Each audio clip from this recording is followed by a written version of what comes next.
The phone call came at exactly 2:47 p.m., interrupting my careful preparation for the most important medical appointment I'd had since Robert died 4 years ago. I was laying out my questions for the cardiologist, organizing the symptoms I'd been tracking for weeks. The chest tightness, the irregular heartbeat, the episodes of dizziness that had been getting progressively worse. "Helen, I need you to watch Emma and Jake today. Emergency at work." Madison's voice carried that particular tone she used when she expected immediate compliance, as if my 60 years of life experience had somehow prepared me to be her on-call babysitter rather than her children's grandmother. "Madison, I can't today. I have a doctor's appointment at 4 o'clock that I've been waiting 3 weeks for." "What kind of doctor's appointment?" "Cardiology. I've been having some concerning symptoms and—" "Helen, this is a real emergency. My supervisor called an urgent meeting about the quarterly reports, and I have to be there or I could lose my job." Her voice was rising, taking on the edge of desperation that she used when she wanted to make her problems sound more serious than mine. "Can't you just reschedule your appointment?" I looked at the calendar on my kitchen wall, where I'd circled today's date in red ink weeks ago. Dr. Martinez had squeezed me into his schedule as a favor after I'd described the chest pain episodes that had been waking me up at night. "Madison, this isn't a routine checkup. These symptoms could be serious, and I've already waited 3 weeks for this appointment. I'm sure you can find someone else to help with the children." "Someone else?" "Helen, I am asking someone else. Their grandmother. Don't you think your own grandchildren should be more important than some doctor's appointment?" The accusation hit me like a physical blow. In the 4 years since Robert's death, I'd been rebuilding my life with careful attention to balance and boundaries. I'd learned that saying yes to every request for help, every family crisis, every demand on my time led to resentment and exhaustion that served no one well. "Madison, my health needs to be a priority too. I'm not being selfish by taking care of myself." "Yes, you are being selfish. You're putting your own convenience ahead of your family's needs. What kind of grandmother does that?" I felt my chest tighten. Whether from anger or the cardiac symptoms I was trying to get diagnosed, I couldn't tell. The kind of grandmother who wants to stay healthy enough to be around for her grandchildren for years to come. "Whatever, Helen. I hope your precious doctor's appointment is worth abandoning your family when we need you." The line went dead, leaving me standing in my kitchen with the phone in my hand and a familiar knot of guilt in my stomach. Madison had a talent for making her poor planning into my moral failure, her lack of preparation into evidence of my inadequacy as a grandmother. But I'd learned, through grief counseling after Robert's death and careful attention to my own emotional health, that other people's emergencies didn't automatically become my responsibilities, especially when those emergencies seemed to arise with suspicious frequency whenever Madison wanted something. I checked my watch, 3:15 p.m. I needed to leave for my appointment in 30 minutes, and I still needed to gather the medical records Dr. Martinez had requested and find parking downtown. I pushed Madison's accusatory words out of my mind and focused on the task at hand. My phone buzzed with a text message from David, my son. "Mom, can you help Madison with the kids today? She's really stressed about this work situation." I typed back quickly. "Can't today. Important medical appointment. Maybe Sarah can help?" Sarah was Madison's sister, a stay-at-home mom with flexible schedule who lived 20 minutes away. "Sarah's not available. Come on, Mom. Family first. Family first." The phrase that Madison and David used whenever they wanted me to drop everything and solve problems they should have anticipated or managed themselves. I'd been hearing it a lot since Robert died, as if my widowhood had somehow transformed me into the family's backup plan for every inconvenience. I put the phone on silent and finished gathering my medical documents. At 3:45, I walked out to my car, locked the house, and drove toward downtown for the appointment that could determine whether my recent symptoms were stress-related or something more serious that required immediate treatment. The cardiology office was busy, filled with people of various ages who'd prioritized their health despite whatever other demands they faced in their daily lives. Dr. Martinez was thorough, asking detailed questions about my symptoms, my family history, Robert's death from a heart attack 2 years into his retirement. "Mrs. Marshall, given your symptoms and family history, I want to schedule you for a stress test and echocardiogram next week. These episodes you're describing could be related to anxiety from your grief process, but they could also indicate cardiac issues that need immediate attention. How immediate? If these symptoms worsen or become more frequent, I want you to go directly to the emergency room. Don't wait for the scheduled tests. He handed me information packets and referral forms. Mrs. Marshall, you did the right thing coming in today. These symptoms aren't something to postpone or ignore. I drove home feeling vindicated in my decision to prioritize the appointment, but also anxious about what the test results might reveal. Robert had ignored chest pain for months, dismissing it as indigestion from stress at work. By the time he finally saw a doctor, the damage to his heart was irreversible. At 6:30 p.m., my phone rang. Madison's number appeared on the screen, and I answered expecting an apology or at least an inquiry about my medical results. Helen, where the hell are my children? The words hit me like ice water. What do you mean? Where are your children? They're with you. No, they're not with me. I sent them to your house in an Uber 2 hours ago, and you're not answering your door. I felt the world tilt sideways. Madison, what are you talking about? I told you I couldn't watch them today. I was at my doctor's appointment. I sent them anyway. The Uber driver was supposed to drop them at 412 Maple Street at 4:30. They should have been there when you got home. 4 and 12. Maple Street was my address, but I'd been at the cardiologist's office at 4:30, then stopped for groceries before coming home. More importantly, Madison had sent my grandchildren in an Uber to my house without my knowledge or consent, assuming I'd abandoned my medical appointment to accommodate her manipulation. Madison, I live at 412 Maple Street. If an Uber dropped them here, they would have been sitting on my front porch when I got home an hour ago. Well, they're not. I'm here now, and there's no sign of them. Panic began to rise in my throat. Are you sure you gave the driver the right address? Of course I gave the right address. I wrote it on a piece of paper, 412 Maple Street. What's the driver's name? Do you have the Uber receipt? I deleted the app right after I booked it. I don't know the driver's name or the license plate or anything. The magnitude of what had happened began to settle over me like a cold fog. Madison had put 2 young children in a car with a stranger, given handwritten directions, and then deleted the evidence of the transaction. Emma and Jake, 8 and 6 years old, were somewhere in the city with no way for anyone to track where they'd been taken. Madison, we need to call the police immediately. The police? Helen, this is your fault. If you had just watched them like you were supposed to, none of this would have happened. Even in crisis, even with her children missing, Madison's instinct was to blame me for consequences of her own reckless choices. But I didn't have time to argue about fault or responsibility. Madison, hang up and call 911 right now. Report the children missing and give them whatever information you have about the Uber. I'm calling them from my phone too.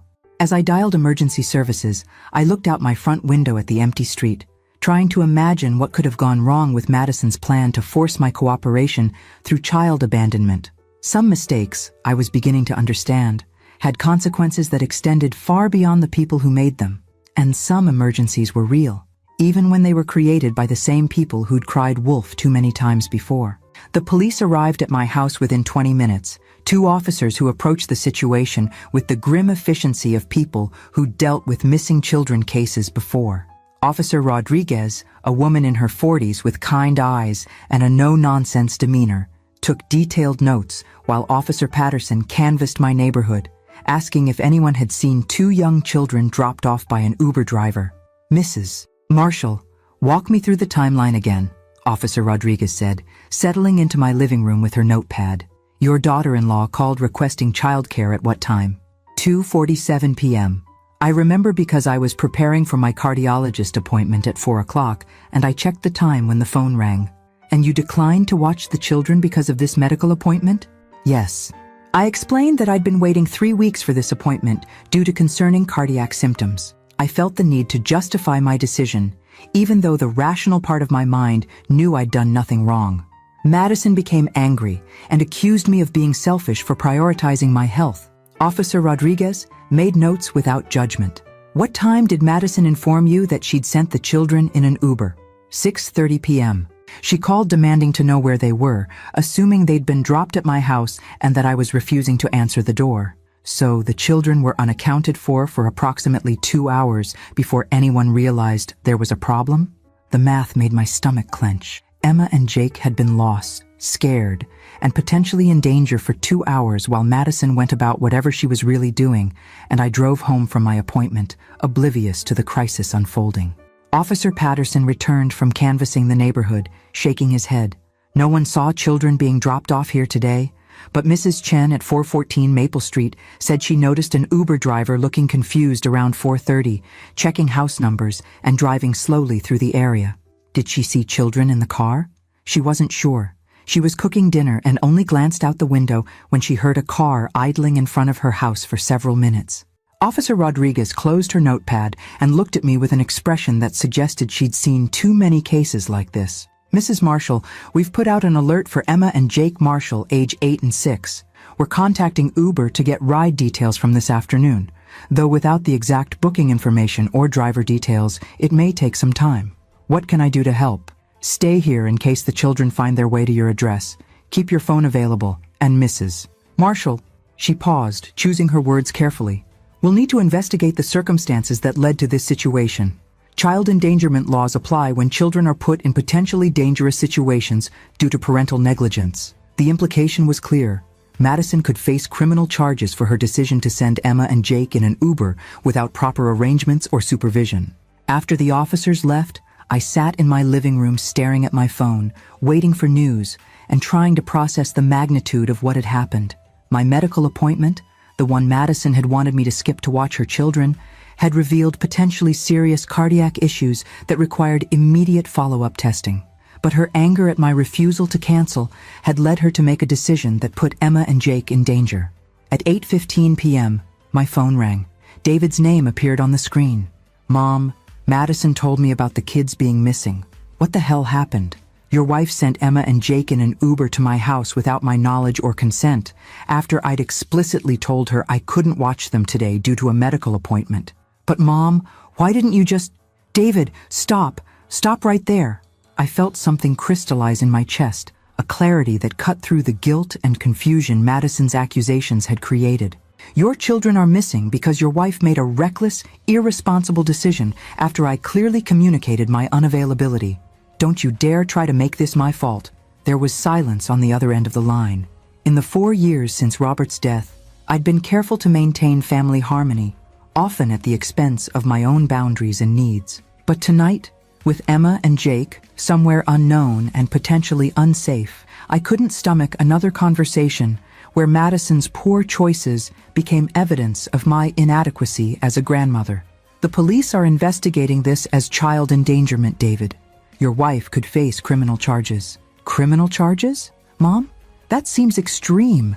What seems extreme is putting 2 young children in a car with a stranger and deleting the evidence of the transaction. What seems extreme is not checking on their welfare for 2 hours after abandoning them with someone who'd explicitly said they were unavailable. My doorbell rang, interrupting our conversation. Through the peephole, I could see Officer Rodriguez standing on my front porch with a woman I didn't recognize. David, I have to go. The police are here. I opened the door to find Officer Rodriguez, accompanied by a social worker carrying a clipboard and wearing the tired expression of someone who'd been dealing with family crises all day. Mrs. Marshall, this is Jennifer Santos from Child Protective Services. We've located Emma and Jake. Relief flooded through me so powerfully that I had to steady myself against the doorframe. Are they okay? Where were they? They're physically unharmed, Ms. Santos said, but they're frightened and confused. The Uber driver apparently misread the handwritten address and dropped them at 412 Maple Avenue instead of 412 Maple Street. That address is a vacant house in a transitional neighborhood. A vacant house? The children were found by neighbors who called police when they saw 2 young kids sitting on the steps of an empty house as it was getting dark. Emma and Jake were cold, scared, and asking for their grandmother. Officer Rodriguez consulted her notes. The good news is they're safe. The concerning news is that they were unsupervised in an unsafe area for over 3 hours while their mother was— She paused, checking her information. According to Uber records and social media posts, Madison Marshall was at a friend's birthday party at a club downtown when she booked the ride for the children. A club? My voice was barely above a whisper. Ms. Santos nodded grimly. We have Instagram photos of Mrs. Marshall at the party, posted between 5 p.m. and 7 p.m. while her children were missing and she was telling police it was a work emergency. The lie hit me like a physical blow. Madison hadn't sent Emma and Jake to my house because of a work crisis. She'd sent them because she wanted to attend a party and assumed she could manipulate me into providing free childcare by creating a crisis that would make refusing seem heartless. Where are the children now? They're at the precinct with a victim advocate, being interviewed by trained personnel. Mrs. Marshall, given the circumstances of this case, we need to discuss temporary custody arrangements while we investigate. Temporary custody? Child endangerment cases require careful evaluation of parental fitness. Until we complete our investigation, Emma and Jake need a safe, stable environment with a responsible caregiver. Officer Rodriguez looked at me with something that might have been sympathy. Mrs. Marshall, would you be willing to provide temporary care for your grandchildren? You're their closest relative, and they've been asking for their grandmother since we found them. I thought about my cardiac symptoms, about the stress tests scheduled for next week, about the quiet retirement life I'd been carefully constructing since Robert's death. Then I thought about Emma and Jake, 8 and 6 years old, sitting scared and confused in a police station because the adults responsible for their welfare had prioritized a party over their safety. Yes, I said without hesitation. Yes, I'll take care of them. Some emergencies, I was learning, were worth disrupting your life for. And some grandmothers discovered that the word no sometimes led to situations where yes became the only moral choice available. The sight of Emma and Jake at the police station broke my heart in ways I hadn't expected. They sat in child-sized chairs in a room painted cheerful yellow, clutching juice boxes and looking smaller and more fragile than I'd ever seen them. Emma's dark hair was tangled, and she still wore her school clothes from that morning. A lifetime ago, when the biggest worry had been Madison's inconvenient childcare request. Grandma Helen!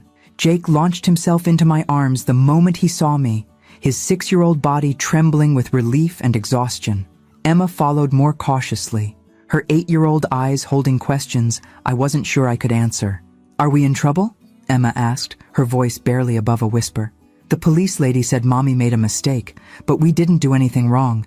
I knelt down to their eye level, my own eyes filling with tears at the injustice of children blaming themselves for adult failures. You're not in trouble, sweetheart. Not at all. You and Jake didn't do anything wrong. Where's Mommy? Jake asked, his small hand clutching my sweater. Why didn't she come get us? The victim advocate, a gentle woman named Carol who specialized in working with children, caught my eye and shook her head slightly. Madison hadn't been allowed to see Emma and Jake yet due to the ongoing investigation. Child Protective Services needed to ensure the children's safety before determining visitation arrangements. Mommy has to talk to some people first, I said carefully. But you're going to stay with me tonight, okay? We'll have dinner and watch a movie, and everything will be better tomorrow. Ms. Santos approached with paperwork and the kind of serious expression that made my stomach tighten. Mrs. Marshall, we need to go over the temporary custody arrangements. You'll be responsible for Emma and Jake's care while we complete our investigation into the endangerment allegations. How long will that take? Typically 2 to 4 weeks for cases like this.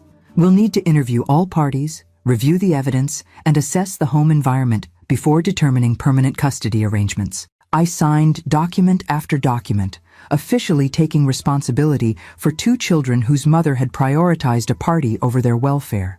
The irony wasn't lost on me. I'd said no to watching them for a few hours so I could attend a crucial medical appointment, and now I was committed to caring for them indefinitely while their mother faced potential criminal charges. The drive home was quiet, except for Jake's occasional sniffles and Emma's whispered reassurances to her little brother. I'd stopped at a drive-thru for dinner, knowing that my refrigerator contained single-person portions and my pantry lacked kid-friendly options. Grandma Helen, Emma said as we pulled into my driveway. Why did the Uber man take us to the wrong house? I thought about how to explain adult incompetence to children who deserved better. Sometimes when addresses are written by hand, they can be hard to read. The driver thought he was taking you to my house, but he got confused. Mommy wrote it wrong? The driver couldn't read it clearly enough to find the right place. But we told him we were going to Grandma's house. Why didn't he ask us for directions? 8-year-old logic, cutting straight to the heart of every adult failure in the situation. I don't know, sweetheart. Grown-ups don't always make the best choices, even when they're trying to help. Inside my house, I realized how completely unprepared I was for overnight guests, let alone long-term childcare. My spare bedrooms contained exercise equipment and craft supplies, not children's furniture. My kitchen cabinets held coffee and whole grain cereals, not the snacks and easy meals that kids needed. "Can we call Daddy?" Jake asked, while picking at his chicken nuggets. "Of course we can call Daddy." I dialed David's number and put the phone on speaker so both children could talk to their father. His voice was strained when he answered. "Emma? Jake? Are you okay? Daddy's been so worried about you." "We're okay," Emma said with the composure of a child who'd learned to comfort adults. "We're at Grandma Helen's house. She made us dinner." "Where's Mommy?" Jake asked, the question that had been hovering over our entire evening. There was a long pause before David answered. "Mommy has to stay somewhere else tonight while some people figure things out, but you're safe with Grandma Helen. And I'll see you tomorrow, okay?" After the call ended, I helped the children settle into makeshift sleeping arrangements. Emma in my spare room with extra pillows to make the daybed more comfortable. Jake on my living room couch with blankets and his favorite stuffed animal that I'd retrieved from their house. "Grandma Helen," Emma said as I tucked her in. "Are Mommy and Daddy getting divorced?" The question caught me off guard. "Why would you ask that, sweetheart?" "Because Mommy's been staying out more, and Daddy gets mad when she does. And now she's in trouble with the police." Emma's matter-of-fact tone suggested she'd been thinking about family stability for longer than any 8-year-old should have to. "I don't know what will happen with Mommy and Daddy," I said honestly, "but I know that whatever happens, you and Jake will be loved and taken care of. By you, by me, by Daddy, by people who love you and want you to be safe." After both children were finally asleep, I sat in my kitchen with a cup of tea and called my friend Patricia, who'd raised 3 children and might have practical advice about sudden grandmother custody. "Helen, my God, are you sure you're ready for this? Full-time childcare is exhausting under the best circumstances, and this situation sounds incredibly complicated." "I'm terrified," I admitted. "But Patricia, these children were abandoned because their mother wanted to go to a party. Emma is asking if her parents are getting divorced. Jake keeps asking why Mommy didn't come get them. How could I not take care of them? What about your health issues? Your cardiac symptoms?" I thought about my appointment with Dr. Martinez, about the stress test scheduled for next week, about the chest pain that seemed less important now than Emma's frightened questions and Jake's need for reassurance. "I'll figure it out. The children need stability right now, and I'm the only family member who's available and responsible enough to provide it." "What about David?" "David enabled Madison's behavior for years. He's going to have to prove he can prioritize his children's welfare over his wife's convenience before anyone trusts him with full custody." After hanging up, I walked through my quiet house, checking on 2 sleeping children who'd been failed by the adults responsible for protecting them. Emma was clutching a throw pillow like a security blanket, and Jake had kicked off his covers despite the cool evening. I tucked Jake back under his blankets and stood looking down at his peaceful face, thinking about the conversation I'd need to have with Madison tomorrow, about the legal proceedings that would determine these children's future, about the life changes I'd face as a suddenly active grandmother. Some emergencies, I was learning, transformed your existence in ways you never planned or expected. But some transformations were worth accepting when the alternative was letting innocent children pay for their parents' failures. Tomorrow, I would figure out how to balance my own health needs with full-time childcare responsibilities. Tonight, I would simply be grateful that Emma and Jake were safe, warm, and sleeping peacefully in a house where their welfare was the top priority. The next morning arrived with a series of revelations that made Madison's betrayal even more devastating than I'd initially understood. Emma and Jake woke up early, confused about their surroundings, until memory kicked in and Emma's face crumpled with the weight of yesterday's trauma. "I want to go home," she whispered, climbing into my lap as I sat with my morning coffee. "I want everything to be normal again." "I know, sweetheart. I want that too." Jake joined us in the kitchen, still wearing yesterday's clothes and carrying his stuffed elephant. "Grandma Helen, why can't we go to our house?" Before I could answer, my doorbell rang. Through the window, I could see Ms. Santos from Child Protective Services, accompanied by a police officer I didn't recognize. My stomach clenched as I realized this visit probably brought news I wasn't prepared to hear. "Emma, Jake, could you go wash your hands and faces? We'll make pancakes after I talk to these people."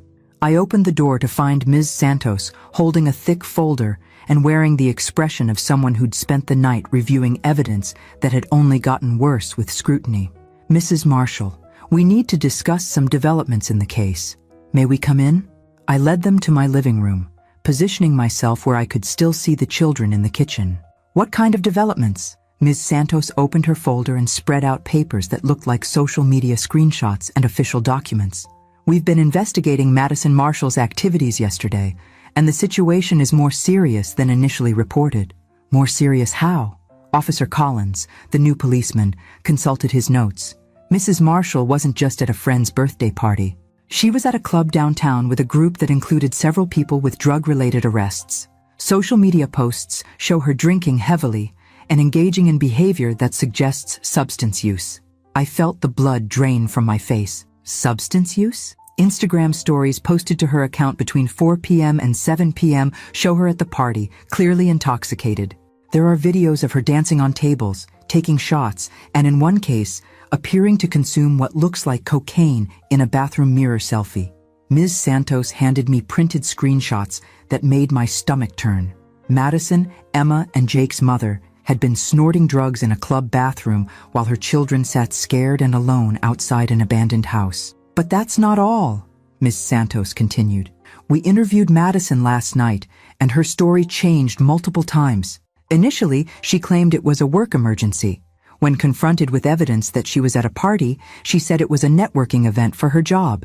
When shown the social media posts, she admitted it was recreational but claimed she'd arranged for you to watch the children. She knew I'd said no. She knew I had a medical appointment.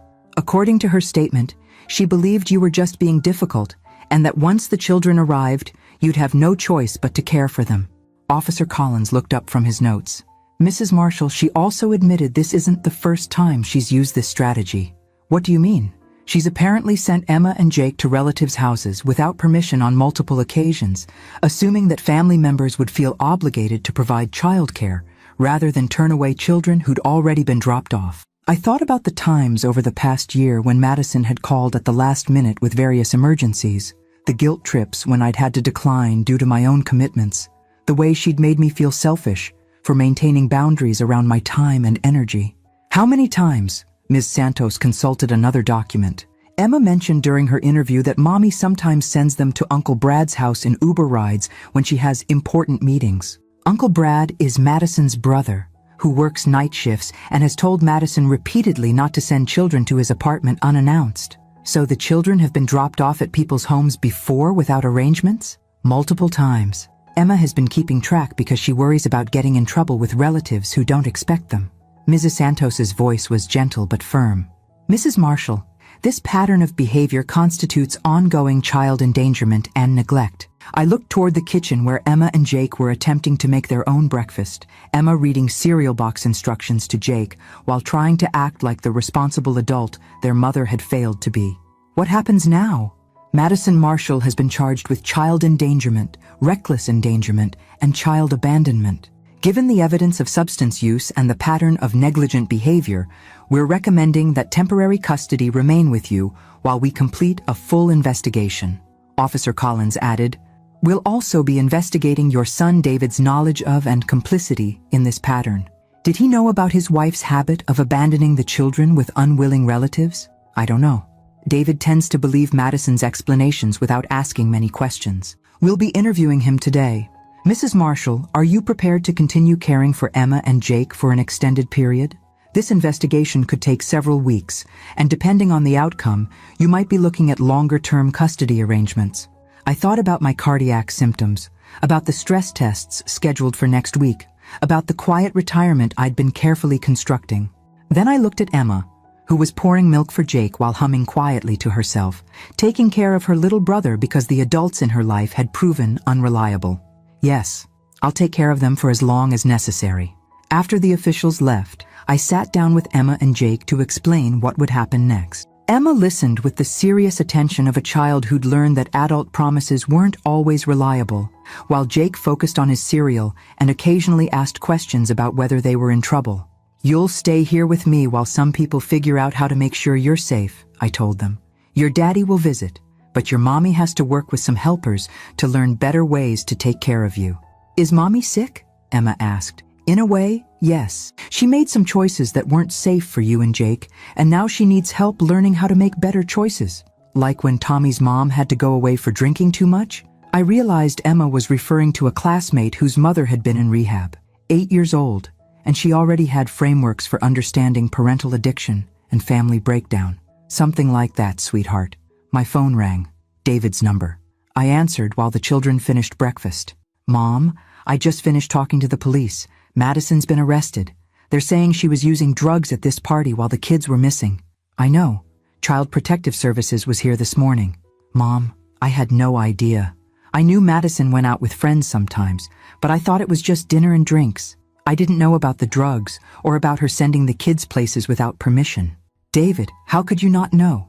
Emma told the investigators that Madison has been dropping them off at relatives' houses in Uber rides multiple times. There was a long pause. I work long hours, Mom. Madison handles most of the childcare logistics. When she said she'd arranged babysitting, I believed her. Even when family members complained about unexpected children showing up at their doors? What do you mean? Your Uncle Brad.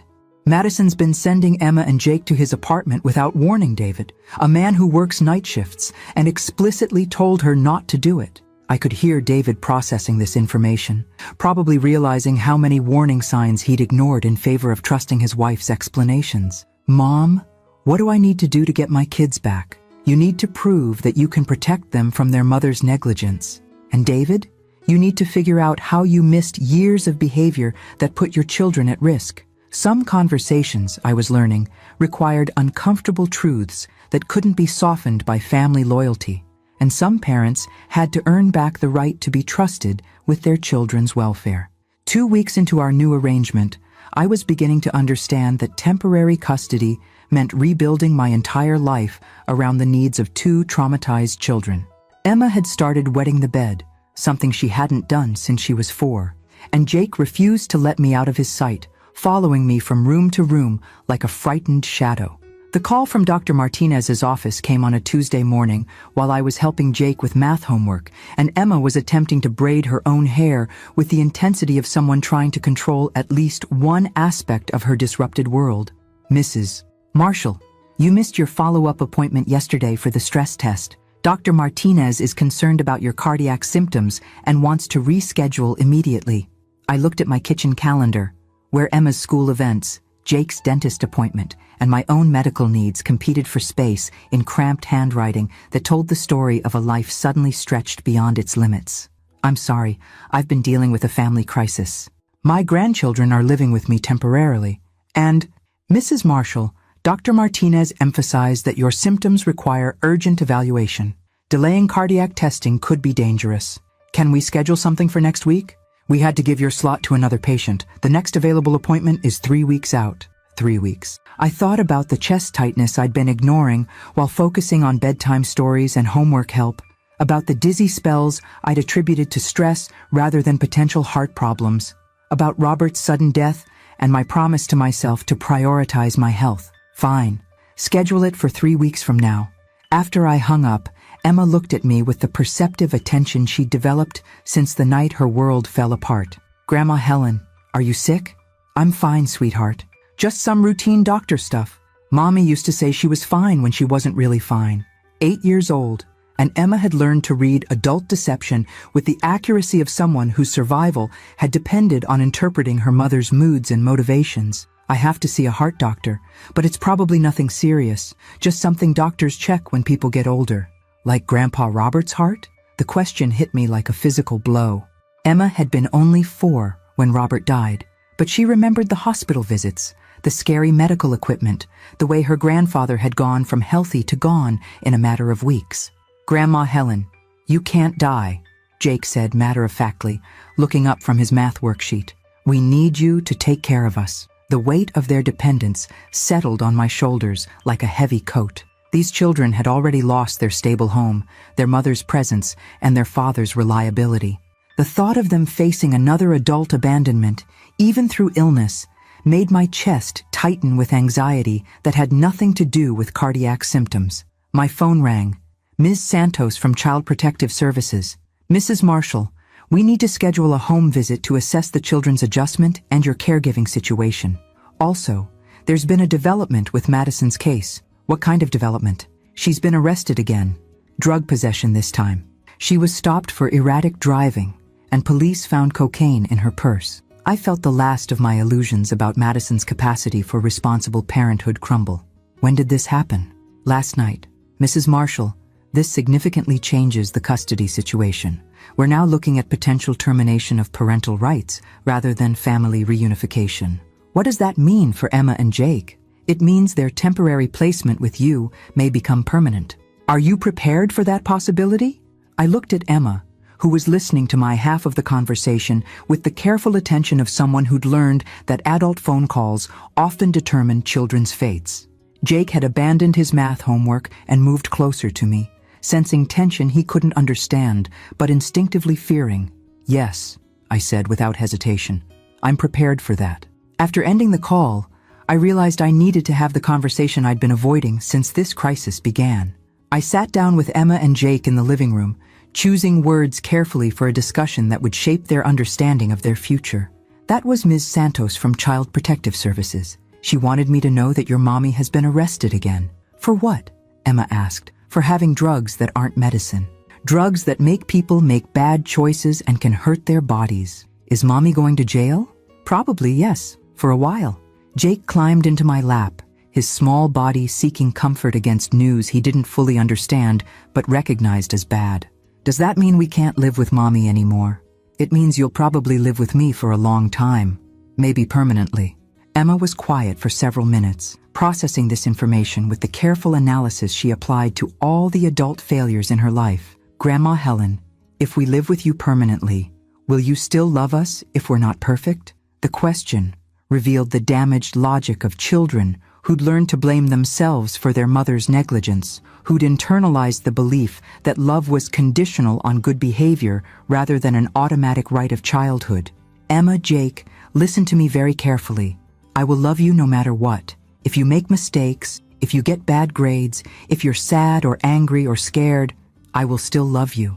My love for you isn't something you have to earn or something you can lose. Even if we're expensive and you don't have much money?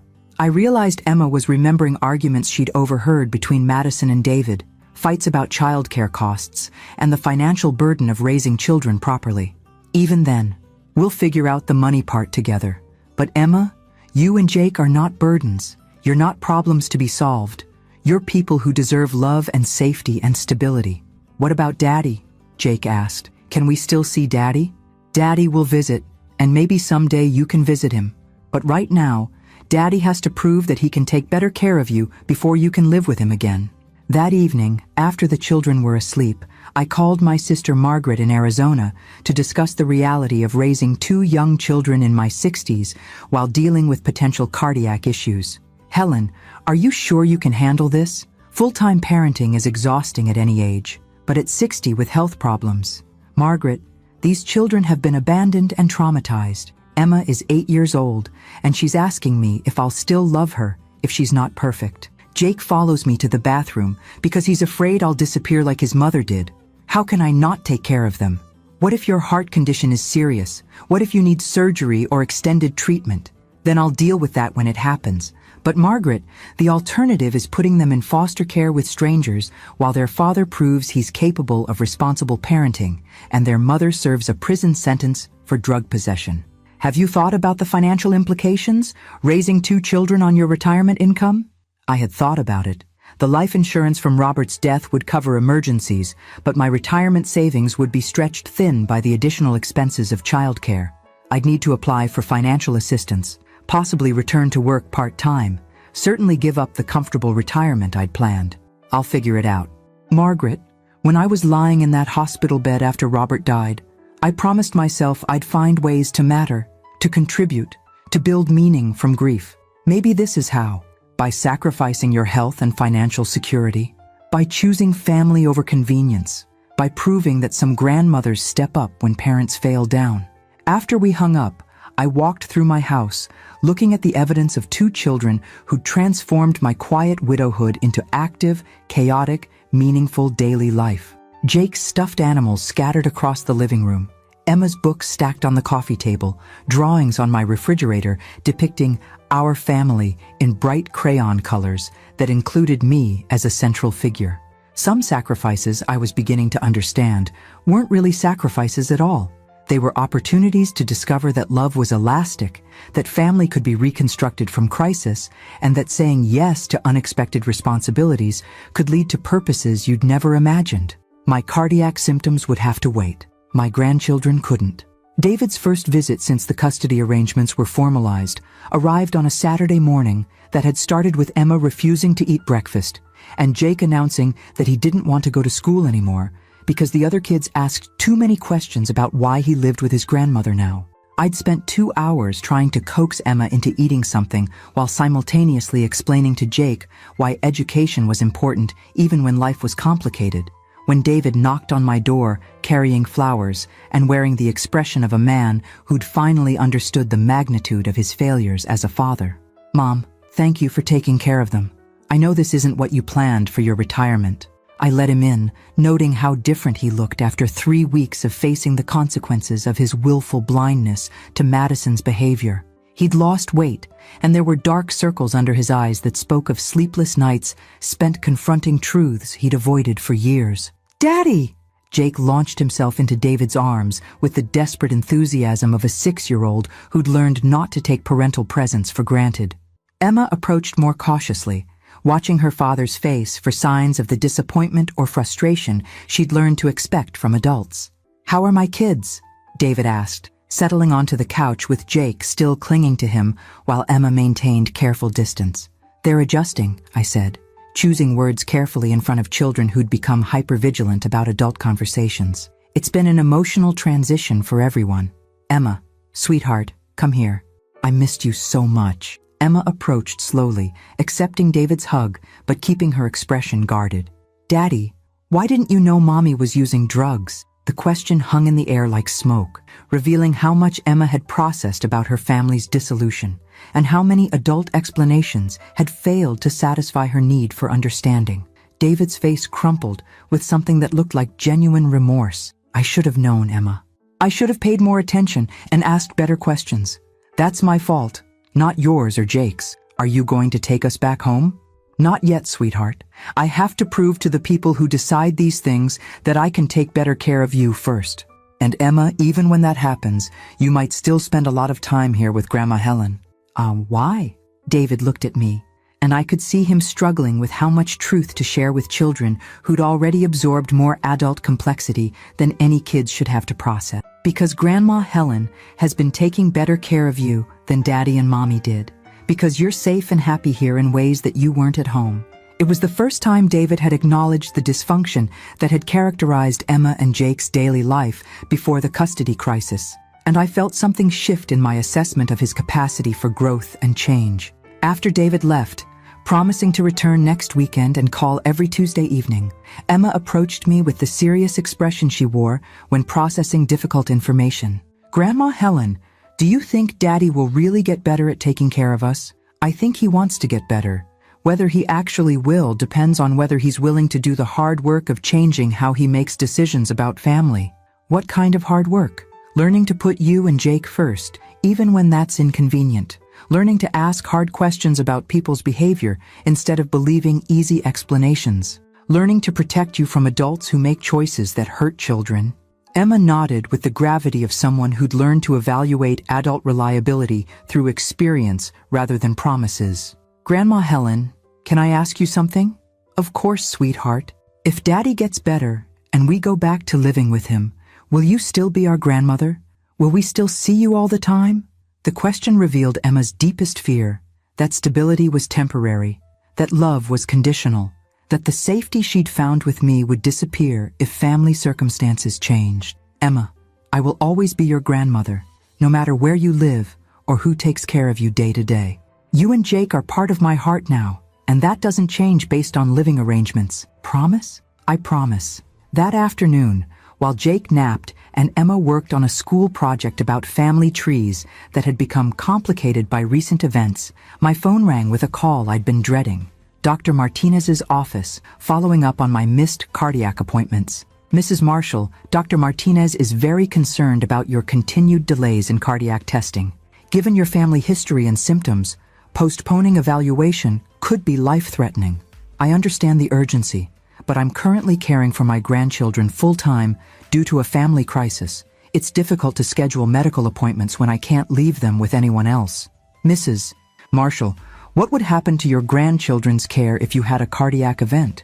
Wouldn't it be better to address potential problems now rather than wait for an emergency? The logic was unassailable and terrifying.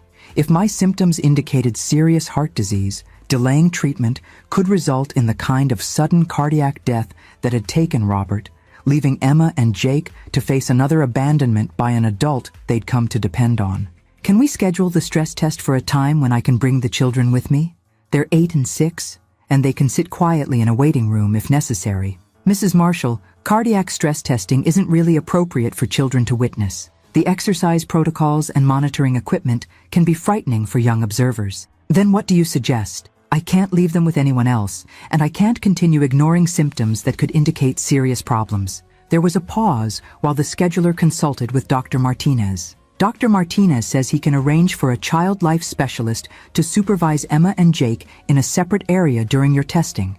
Can you come in Thursday morning at 9 a.m.? Yes, thank you. After hanging up, I realized I needed to prepare Emma and Jake for another adult medical crisis, another situation where their stability might be threatened by circumstances beyond their control. Emma, Jake, I need to tell you about something. Remember how I mentioned that I need to see a heart doctor? Both children looked up with the immediate alertness they'd developed in response to adult announcements about changes or problems. I have an appointment Thursday morning for some tests to make sure my heart is working properly. You'll come with me, but you'll stay in a special room with someone who takes care of children while I do the tests. Like when Grandpa Robert had to go to the heart hospital, Emma asked. Similar tests, but mine are just to check things out and make sure everything is okay. What if everything isn't okay? Jake asked with the direct concern of someone who'd learned that adult health problems could result in permanent disappearances. If there's a problem, the doctors will fix it so I can take care of you for a long, long time. Promise? Emma asked. I thought about promises I couldn't guarantee, about cardiac events that struck without warning, about children who'd already experienced too much loss to bear additional abandonment. I promise I'll do everything the doctors tell me to do to stay healthy and strong enough to take care of you. It wasn't the unconditional promise Emma was seeking, but it was the honest commitment I could make while facing the reality that some health problems couldn't be solved by good intentions or determination. Some tests, I was learning, had stakes that extended far beyond the person being examined, and some grandmothers faced the terrifying possibility that their own mortality could determine their grandchildren's entire future. Thursday morning arrived with the kind of gray, drizzling rain that made everything feel ominous. Emma had barely touched her breakfast, and Jake announced that his stomach hurt, a development I recognized as anxiety manifesting in physical symptoms. Grandma Helen, Emma said while I packed snacks and entertainment for the waiting room. What if the heart doctors find something really bad? Then we'll deal with whatever they find, and we'll deal with it together. But what if you have to go to the hospital like Grandpa Robert did? I knelt down to Emma's eye level, taking her hands in mine.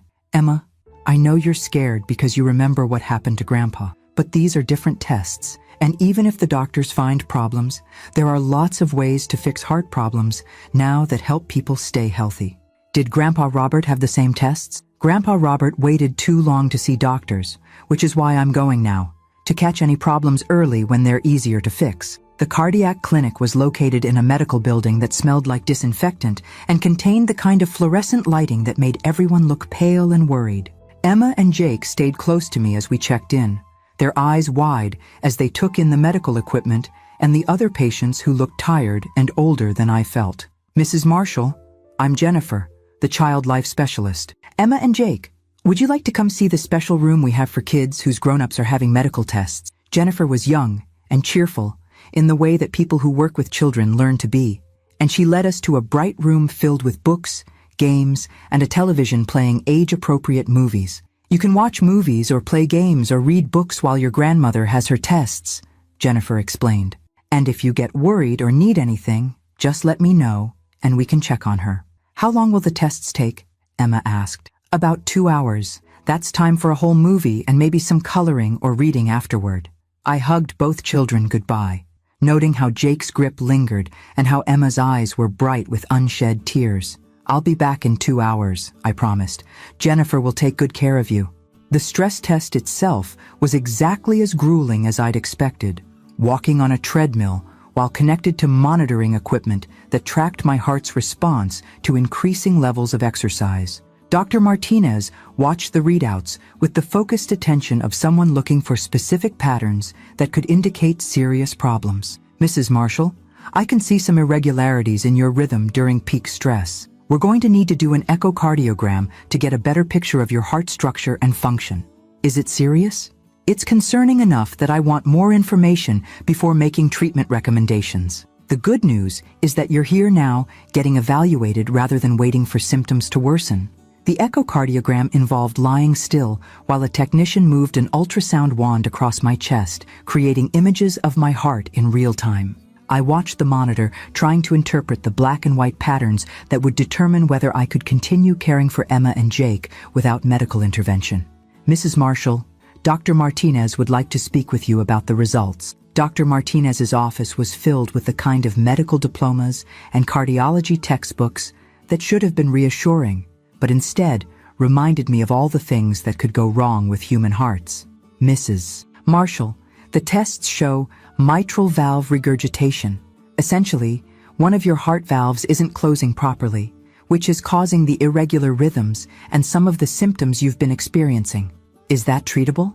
Very treatable, but it will require monitoring and likely medication to manage. The good news is that we caught this early, and with proper management, you should be able to maintain normal activities, including caring for your grandchildren. Relief flooded through me so powerfully that I felt dizzy. So, I don't need surgery? Not at this stage. We'll start with medication to help your heart rhythm and reduce the workload on the affected valve. You'll need regular follow-up appointments to monitor the condition. But Mrs. Marshall, this is very manageable, and I can continue caring for Emma and Jake. Yes, but with some modifications. You'll need to avoid extreme physical stress, get adequate rest, take your medications consistently, and keep all follow-up appointments. Do you have support from other family members if you need help with childcare during medical visits? I thought about David, who is still proving his reliability, and Madison, who is facing trial on drug possession charges. Some support, but I'm their primary caregiver right now. Mrs. Marshall, caring for 2 young children while managing a cardiac condition will require careful attention to your own health needs. You can't provide good care for them if you're not taking care of yourself. When I returned to the children's room, Emma and Jake looked up from a puzzle they'd been working on with Jennifer, their faces immediately scanning mine for signs of bad news. "How did it go, Grandma Helen?" Emma asked. "The doctors found a small problem with my heart, but it's the kind of problem they can fix with medicine. I'm going to be fine." "Do you have to go to the hospital?" "No hospital. Just medicine and regular checkups with the heart doctor." Jake abandoned the puzzle and wrapped his arms around my waist. "I was scared you were going to die like Grandpa Robert." "I'm not going to die, sweetheart. The doctors caught this early, and they know how to fix it." On the drive home, Emma was unusually quiet, staring out the window at the rain that had finally stopped, leaving everything looking washed clean and somehow more hopeful. "Grandma Helen," she said finally, "if you have to take heart medicine, does that mean you're old?" "I am old, Emma. Not too old to take care of you and Jake, but old enough that I need to pay attention to my health more carefully. Will you get older while we're living with you?" "Yes, I'll get older, but hopefully I'll get older slowly and gracefully while watching you and Jake grow up and become amazing people." "What if we're still living with you when you're really, really old? Then you'll take care of me the way I'm taking care of you now." That's what families do. They take care of each other when someone needs help. That evening, after Emma and Jake were asleep, I sat in my kitchen with my new heart medication and a packet of information about mitral valve regurgitation, thinking about the future I was planning with 2 children who'd been entrusted to my care by circumstances rather than choice. The medication would help manage my condition, but it also served as a daily reminder that my time with Emma and Jake might be limited by factors beyond our control.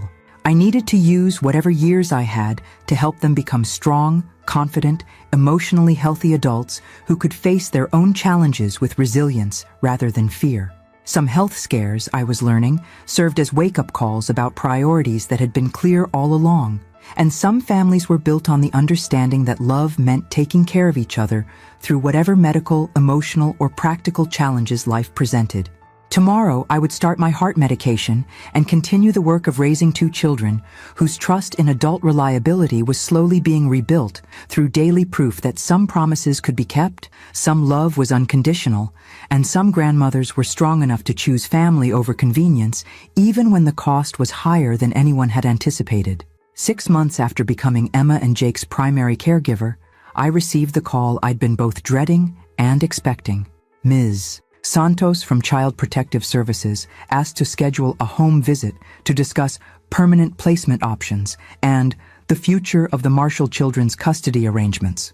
The language was bureaucratic, but the meaning was clear. It was time to decide whether Emma and Jake would remain with me permanently or return to David's care now that he'd completed parenting classes, family therapy, and had proven 6 months of stable employment and responsible behavior. Mrs. Marshall, we need to assess both potential placements to determine what's in the children's best interests. David has made significant progress, but the children have also thrived in your care. I looked around my living room, which had been transformed from a quiet widow's retreat into an active family space filled with homework supplies, art projects, and the comfortable chaos of children who felt secure enough to spread their belongings throughout the house. When do you need to make this decision?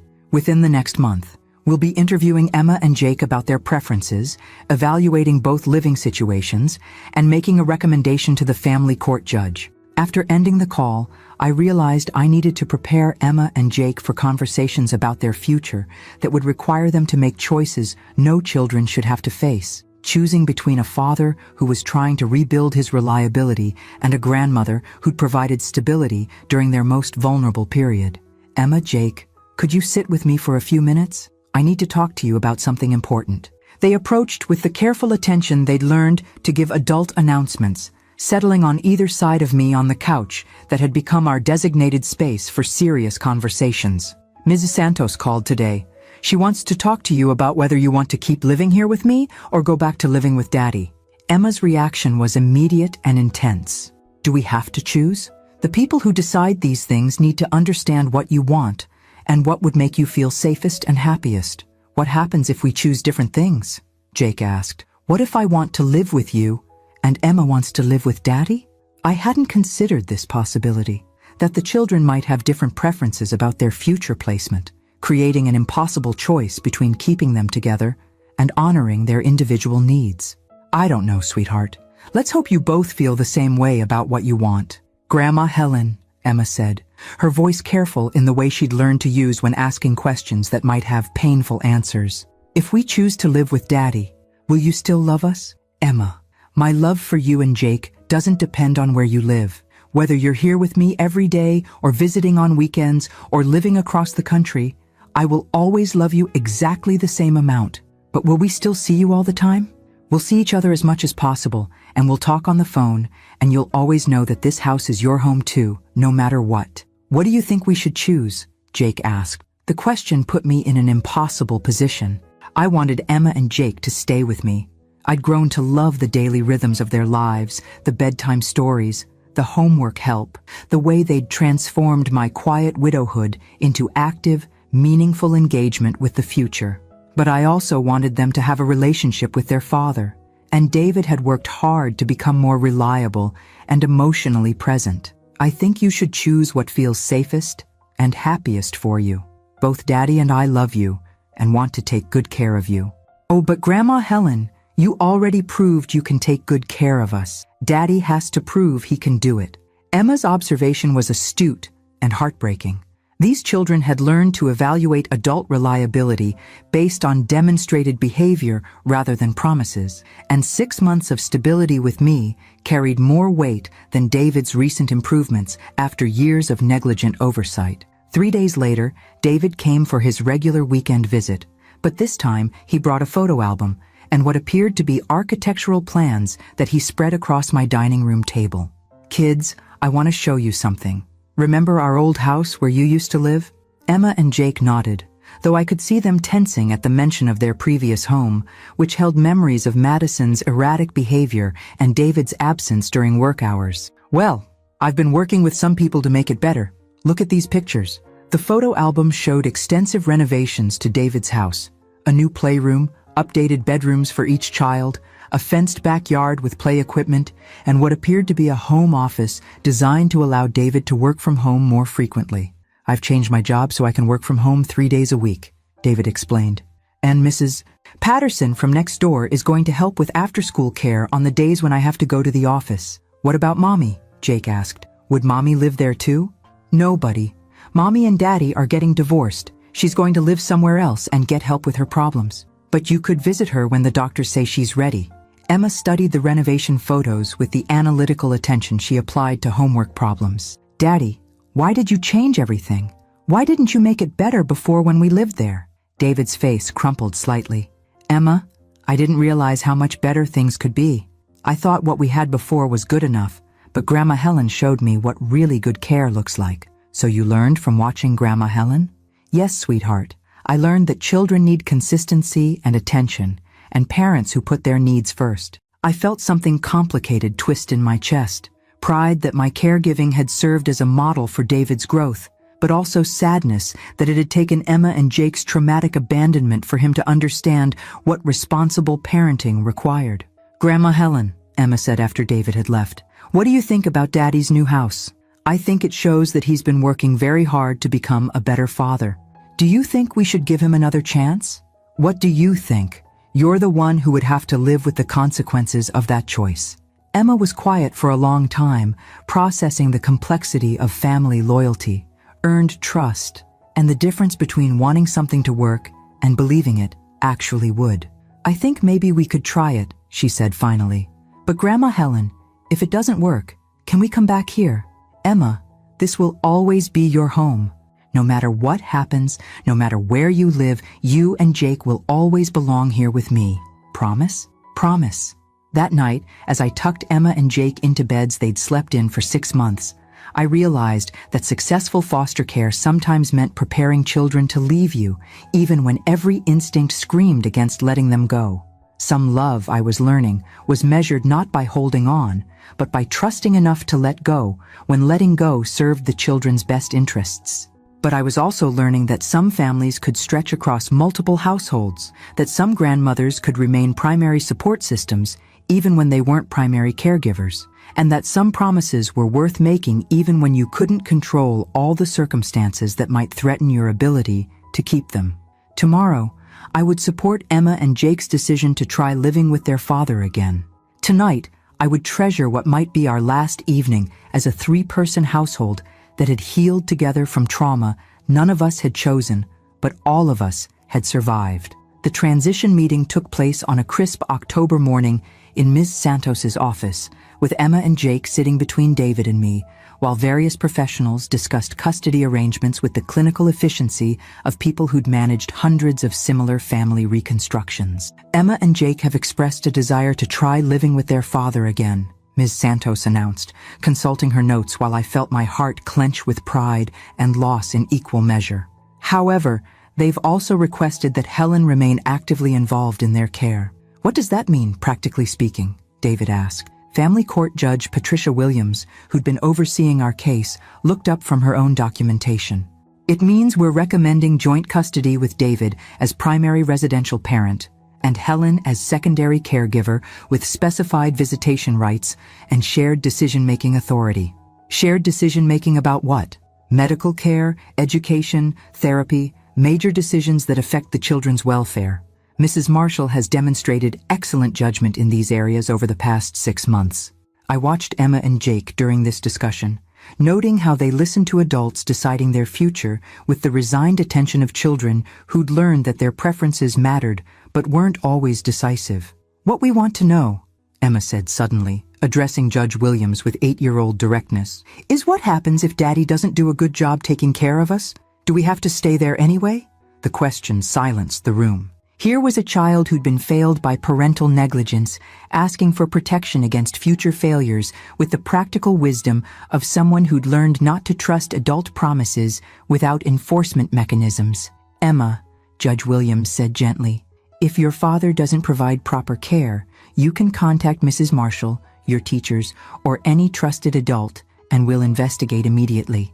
You won't have to stay in any situation that isn't safe. What if Daddy says we're being dramatic or exaggerating? I felt a chill at Emma's question, recognizing that she was drawing on memory of her mother's gaslighting, Madison's habit of dismissing the children's legitimate concerns as attention-seeking behavior. Emma, that's exactly why Mrs. Marshall will continue to be involved, Ms. Santos explained. She'll see you regularly, and if she observes problems, she has legal authority to request intervention. How regularly? Jake asked. Every Wednesday evening and every other weekend, David said, plus holidays and any other time you want to see Grandma Helen. And if there's an emergency, then you call Grandma Helen immediately, and she can come get you or send help. The formal custody agreement was signed 3 weeks later, but the real transition happened gradually over the following month. Emma and Jake spent increasing amounts of time at David's renovated house, testing whether his promises of improved parenting would hold up under the stress of daily childcare responsibilities. The first crisis came on a Tuesday evening in November when David called me from the emergency room. Mom, I'm here with Jake. He fell off his bike and we think his arm might be broken. Can you come? He's asking for you. I found Jake in a pediatric examination room, trying to be brave while tears leaked down his face and David paced nervously nearby. The sight of Jake's obviously broken arm and David's barely controlled panic reminded me how much the children still needed both of us. David for daily parenting, me for the kind of calm crisis management that came from experience. Grandma Helen! Jake reached for me with his uninjured arm, and I gathered him carefully against my chest while David explained what had happened. He was riding with the neighbor kids after school, and he hit a pothole and went over the handlebars. Mom, I should have been watching more closely. I should have checked the bike tires.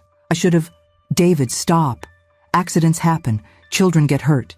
You brought him to the hospital immediately, and that's what matters. The orthopedic surgeon confirmed a simple fracture that would heal completely with proper casting and care. But as I watched David interact with the medical staff, asking detailed questions, taking notes about care instructions, advocating for Jake's pain management, I realized how much he'd changed in the months since gaining custody. Mrs. Marshall, the surgeon said, noting David's comprehensive medical history forms, your son has done excellent preparation for today. Having complete records and emergency contacts made our job much easier. After Jake was casted and discharged, David insisted on taking us both out for ice cream despite the late hour. Jake, I want you to know that even though you got hurt on my watch, I'm going to take better care of you going forward. Better bike maintenance, better safety equipment, more supervision during outdoor play. Daddy, it wasn't your fault. Sometimes accidents just happen. 6-year-old wisdom, absolving his father of guilt while David learned to take responsibility without drowning in self-recrimination. Grandma Helen, Emma said, as we shared sundaes in a nearly empty ice cream parlor. Do you think Daddy is doing a good job taking care of us? What do you think? I think he's trying really hard. And when Jake got hurt, he knew exactly what to do, and he didn't panic too much. What about you, Jake? How do you feel about living with Daddy? I like it. His house is bigger, and I have my own room. But Grandma Helen, I still want to see you all the time. You will see me all the time, every Wednesday, every other weekend, and whenever you need me.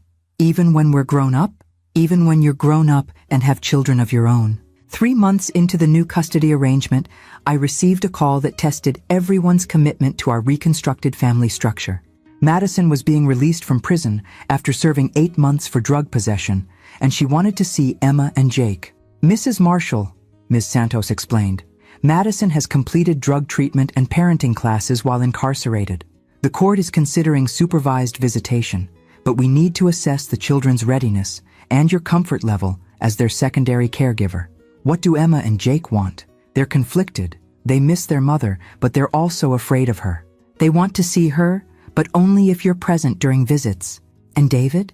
David is willing to allow supervised visitation if you agree to facilitate it. I thought about Madison, about the woman who'd put her children in an Uber without proper arrangements so she could attend a party where she'd used cocaine in club bathrooms, about the fear in Emma's eyes when discussing her mother's unpredictability, about Jake's anxiety every time adults made promises they might not keep. I'll facilitate visits if Madison demonstrates genuine commitment to recovery and if the children continue to want contact. But Ms. Santos, if I observe any behavior that threatens Emma and Jake's emotional stability, I'll terminate the visits immediately. That's exactly why we want you involved, Mrs. Marshall. You've proven that you prioritize the children's welfare over family politics or adult convenience. Some families, I was learning, could be rebuilt from crisis if enough people were willing to put children's needs ahead of their own comfort, pride, or convenience. Some custody arrangements worked because they acknowledged that multiple adults could love children in different ways, while maintaining clear boundaries about responsibility and authority. And some grandmothers discovered that their most important role wasn't primary caregiver, but guardian of their grandchildren's emotional safety as the family slowly healed from years of negligence and trauma. The work was harder than full-time custody had been, but the results, watching David grow into genuine competence as a father, seeing Emma and Jake rebuild trust in adult reliability, knowing that they had multiple sources of love and support, were worth every complicated conversation, every shared decision, every moment when I chose to trust rather than control. Tomorrow, I would facilitate Madison's first supervised visit with the children she'd abandoned. Tonight, I would be grateful for a family that had been reconstructed from crisis into something stronger and more honest than what had existed before the night when saying no to unreasonable demands had ultimately saved everyone involved. 2 years after the night Madison put Emma and Jake in an Uber and changed all our lives forever, I stood in my kitchen preparing for Emma's 10th birthday party, a celebration that would include David, the children's new stepmother Sarah, whom David had married 8 months earlier, and even Madison, whose supervised visits had gradually evolved into regular weekend custody as she'd maintained her sobriety and demonstrated genuine growth as a parent. The transformation hadn't been easy or quick. Madison's first visit with Emma and Jake had been stilted and painful, with both children maintaining careful emotional distance from the mother who'd abandoned them. But over 18 months of consistent, supervised contact, Madison had proven her commitment to recovery and rebuilt trust through actions rather than promises. "Grandma Helen," Emma said, arranging birthday decorations with the artistic precision she'd inherited from her mother, "do you think it's weird that we have such a big family now?" I looked around my house, which would soon be filled with David and Sarah, Madison and her new boyfriend Robert, a man she'd met in addiction recovery who understood the work required to maintain sobriety, Emma and Jake and myself, a family configuration that would have seemed impossible during the crisis that had brought us together. I think it's wonderful that we figured out how to love each other in new ways after everything fell apart, even though it was really hard for a while, especially because it was really hard. Easy love doesn't teach you much about what people are really made of. Jake, now 8, and filled with the confidence that came from 2 years of consistent care from multiple adults, was helping David set up tables in the backyard. The sight of my son following his child's instructions about party logistics with patient attention demonstrated how much he'd changed from the man who'd once enabled Madison's negligence through willful blindness. "Mom," David said, joining us in the kitchen. "Sarah wanted to know if she should bring anything else for the party." Sarah had entered our complicated family structure with remarkable grace, understanding that David came with children who already had extensive support systems and emotional loyalties that predated her relationship with him. She'd worked to earn Emma and Jake's affection rather than demanding it, and had become genuinely fond of me as the grandmother who'd protected the children when their parents had failed them. "Tell Sarah she's already bringing enough. The cake she ordered will be perfect." My phone buzzed with a text from Madison. "Running 10 minutes late. Emma's gift is a little larger than expected. Hope that's okay." Over the past year, Madison had been careful to respect boundaries about gifts and occasions, understanding that her role in Emma and Jake's lives was important but not primary. She was their mother, but I was their stabilizing force, and David was their daily caregiver. The arrangement worked because everyone understood their position and respected the other's contributions. "Is Mommy bringing something big?" Jake asked, having read Madison's text over my shoulder. "Apparently. But Jake, remember what we talked about.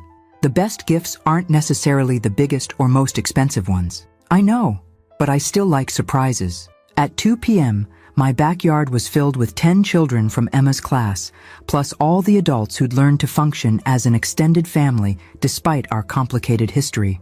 Madison arrived carrying an easel and art supplies that made Emma's face light up with genuine joy. "Mommy, this is amazing. It's exactly what I wanted."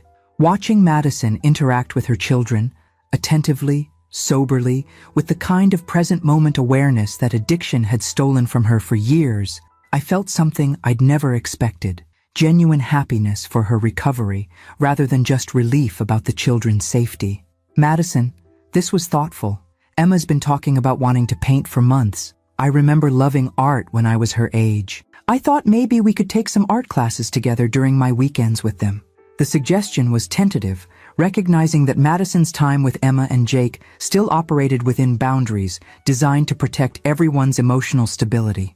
That sounds like something she'd really enjoy.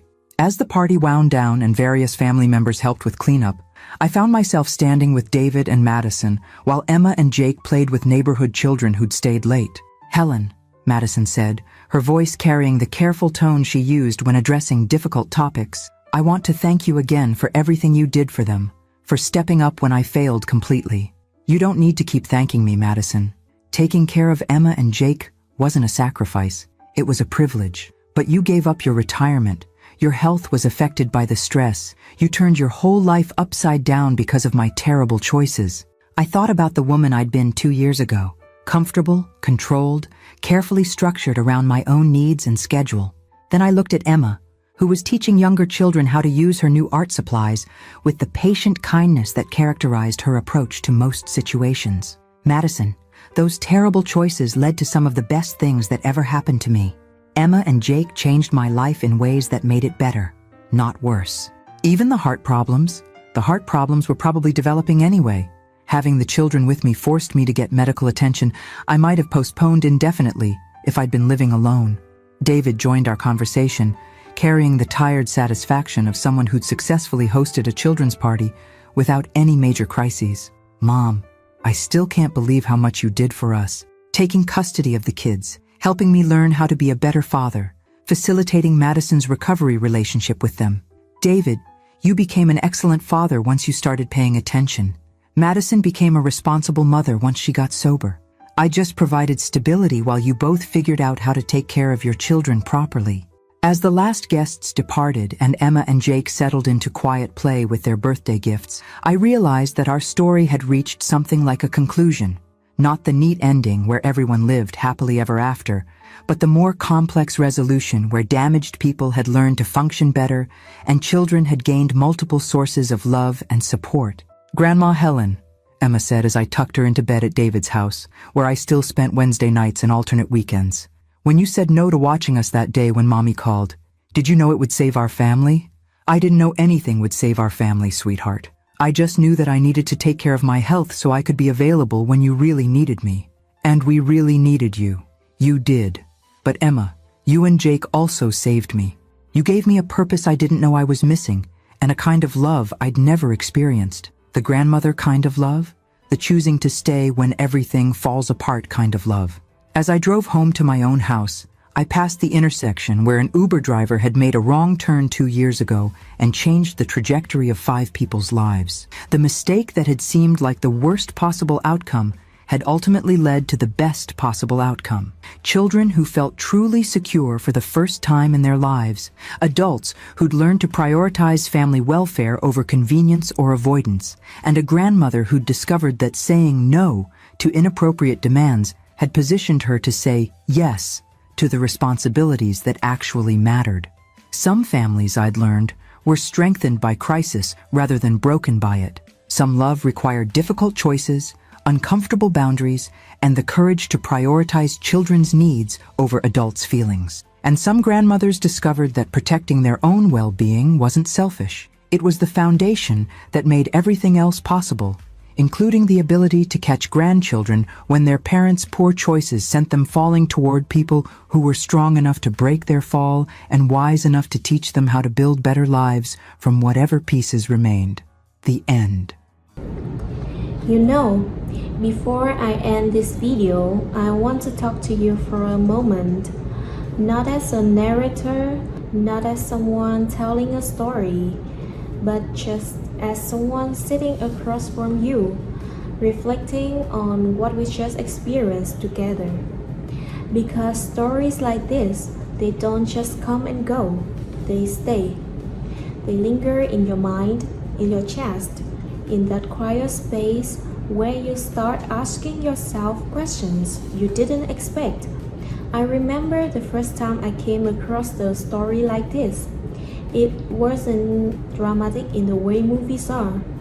There were no grand speeches, no perfect endings, just the woman facing things that felt impossibly heavy, and yet somehow she kept going.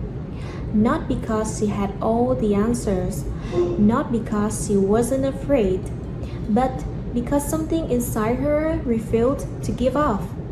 And I think that's what makes stories like the one you just watched so powerful. It's not about perfection. It's not about always winning. It's about endurance. It's about what happens when the world tries to defy you, limit you, silence you, and you still choose to stand. Even if your voice shakes, even if your steps are slow. The women in these stories, they not just characters, they represent something real, something that has existed for generations, strength that has been passed down, even though pain, courage that show up, even when it feels like there's nothing left. And if you really think about it, how many times has that kind of strength gone unnoticed? How many stories were never told? How many voices were never heard? That's why this channel exists, to create a space where those stories are not just told but felt, where every moment of struggle matters, where every act of courage, no matter how small, is seen, and where rising again and again becomes something worth honoring. Maybe there was a moment in this story that hit you a little differently. Maybe it reminded you of someone you know. Maybe it reminded you of yourself. And if it did, I hope you hold on to that. Because strength doesn't always look like what we expect. Sometimes it looks like surviving one more day. Sometimes it looks like walking away. Sometimes it looks like starting over when everything in you is tired. But it's still strength and it still matters. So as you leave this video, don't just move on to the next thing right away. Sit with this for a second. Think about the journeys you just witnessed. Think about what it represents. And most importantly, remember that every story like this is the reminder of something powerful. That no matter how many times someone is pushed down, no matter how many systems try to break them, there is always the possibility of rising again. If this story meant something to you, I'd love for you to stay with us on this journey, because there are so many more stories waiting. Stories that will challenge you, move you, and maybe even change the way you see the world just a little bit. Thank you for being here with me, truly.